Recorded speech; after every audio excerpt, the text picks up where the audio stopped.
Praise the Lord. प्रभु के नाम की स्तुति हो। आज हम पढ़ेंगे यशायाह 24वां अध्याय। सुनो, यहोवा पृथ्वी को निर्जन और सुनसान करने के पर है। वह उसको उलटकर उसके रहने वालों को तितर-बितर करेगा, और जैसी यजमान की वैसी याजक की, जैसी दास की वैसा स्वामी की, जैसी दासी की वैसी स्वामिनी की, जैसी लेने वाले की वैसी बेचने वाली की, जैसी उधार देने वाले की वैसी उधार लेने वाले की, जैसी ब्याज लेने वाले की वैसी ब्याज देने वाले की, सबों की एक ही दशा होगी। पृथ्वी शून्य और सत्यानाश हो जाएगी, क्योंकि यहोवा ही ने यह कहा है।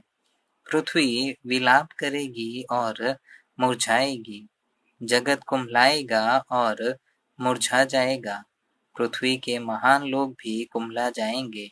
पृथ्वी अपने रहने वालों के कारण अशुद्ध हो गई है, क्योंकि उन्होंने व्यवस्था का उल्लंघन किया और विधि को पलट डाला और सनातन वाचा को तोड़ दिया है।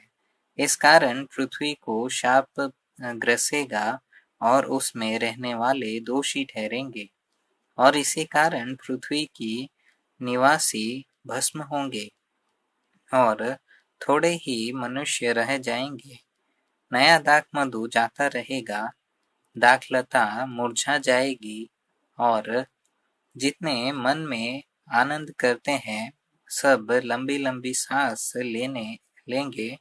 डफ का सुखदाई शब्द बंद हो जाएगा, प्रसन्न होने वालों का कोलाहल जाता रहेगा। वीणा का सुखदाई शब्द शांत हो जाएगा। वे गाकर फिर दाखमधु न पिएंगे। पीने वाले को मदिरा कड़वी लगेगी।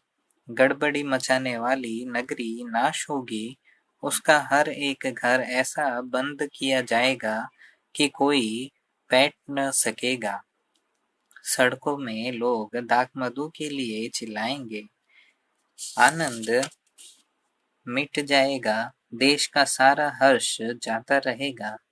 नगर उजाड़ ही उजाड़ रहेगा और उसके फाटक तोड़कर नाश किए जाएंगे, क्योंकि पृथ्वी पर देश देश के लोगों में ऐसा होगा जैसा कि जलपाइयों के झाड़ने के समय व दाख तोड़ने के बाद कोई कोई फल रह जाते हैं। वे लोग गला खोलकर जय जयकार करेंगे और यहोवा के महात्म्य को देखकर पृथ्वी से ललकारेंगे। इस कारण पृथ्वी पर्व में यहोवा की महिमा करो, और समुद्र के द्वीपों में इज़राइल के परमेश्वर यहोवा के नाम का गुणानुवाद करो। पृथ्वी की छोर से हमें ऐसे गीत की ध्वनि सुन पड़ती है कि धर्मी की महिमा और बड़ाई हो। परंतु मैंने कहा, हाय हाय, मैं नाश हो गया, नाश, क्योंकि विश्वासघाती विश्वासघात करते, वे बड़ा ही विश्वासघात करते हैं। हे पृथ्वी के रहने वालों, तुम्हारे लिए भय और गड्ढा और फंदा है। जो कोई भय के शब्द से भागे वह गड्ढे में गिरेगा, और जो कोई गड्ढे में से निकले वह फंदे में फंसेगा। क्योंकि आकाश के झरोखे खुल जाएंगे और पृथ्वी की नेव डोल उठेगी। पृथ्वी कटकर टुकड़े टुकड़े हो जाएगी। पृथ्वी अत्यंत कंपायमान होगी। वह मतवाले की नाई बहुत डगमगाएगी और मचान की नाई डोलेगी। वह अपने पाप के बोझ से दबकर गिरेगी और फिर न उठेगी। उस समय ऐसा होगा कि यहोवा आकाश की सेना को आकाश में और पृथ्वी के राजाओं को पृथ्वी ही पर दंड देगा। वे बंधुओं की नाई गड्ढे में इकट्ठे किए जाएंगे और बंदीगृह में बंद किए जाएंगे, और बहुत दिनों के बाद उनकी सुधि ली जाएगी।